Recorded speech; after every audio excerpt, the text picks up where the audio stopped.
Morocco is witnessing one of its most powerful youth uprisings in decades, in another episode of the Global South GenZ uprising. Since late September, a movement known as GenZ 212 being the phone code for Morocco, has filled the streets of Rabat, Casablanca, Tangier, Agadir, Oujda, and beyond. The spark came from a tragedy in Agadir. 8 women died in childbirth at a public hospital. For many Moroccans, this was the breaking point, a symbol of how the health system has been left to decay. But frustration runs much deeper. Young people see a government pouring billions into prestige projects, stadiums for the Africa Cup of Nations and the 2030 World Cup, while classrooms crumble and hospitals fail. Their chant says it all. Stadiums are here, but where are the hospitals? Young people are demanding schools and hospitals. What they're asking for isn't impossible. These are necessities. How can the authorities not understand this? Where's the government in all of this? At first, the marches were peaceful, organized online through TikTok, Instagram, and Discord. But soon, tensions escalated.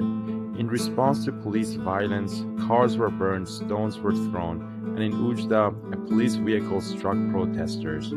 Yet, security forces escalated the violence. They arrested dozens, including minors. Human rights groups accused the state of arbitrary detentions and excessive force.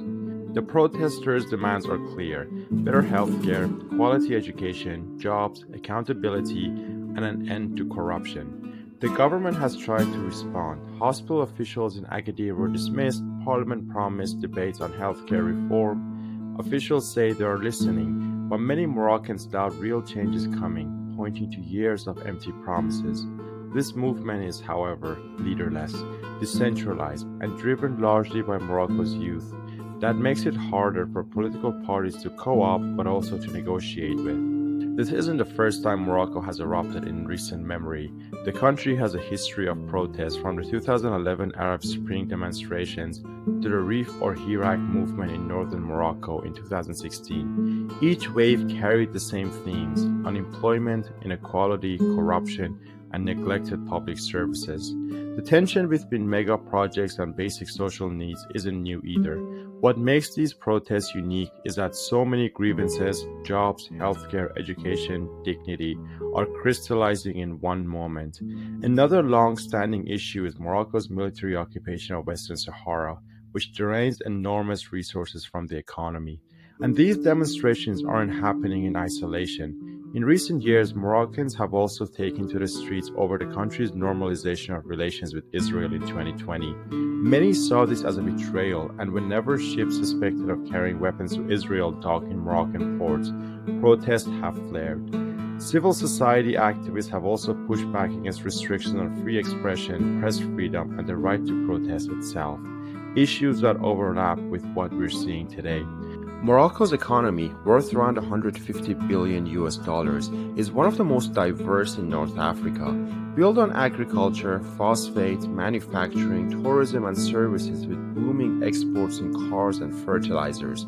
Yet beneath this modernization lies deep fragility. Agriculture employs nearly a third of the workforce but suffers from drought. Industries dominated by elites tied to the monarchy, and services like tourism fluctuate with global shocks.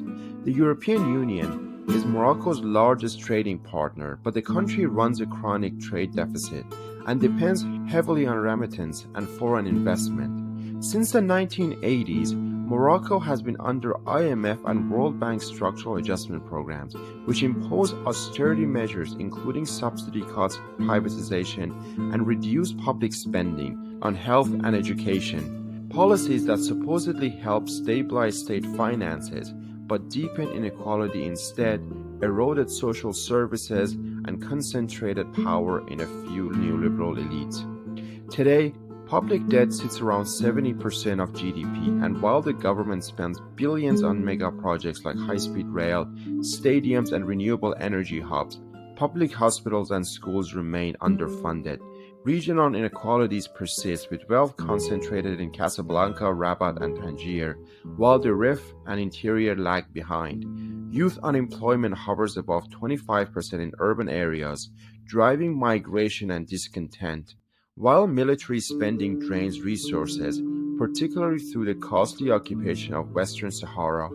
The political economy is tightly bound to the monarchy and the ruling elite. King Mohammed VI controls vast corporate holdings, and Prime Minister Aziz Akhannouch, leader of the National Rally of Independence or RNI, is also a billionaire businessman. These contradictions, IMF austerity legacies, elite domination, nepotism at the highest level, youth unemployment, and the prioritization of prestige projects over basic services formed the backdrop of the GenZ 2012 protests.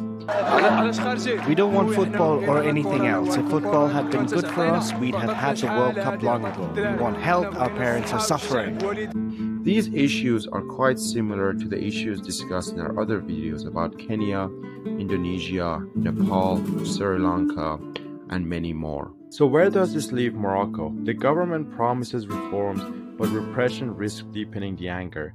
If protests grow, they could echo or even surpass earlier movements. What is clear is that Morocco's GenZ has found its voice, joining the global South uprising. Until next time, stay informed and stay in the struggle.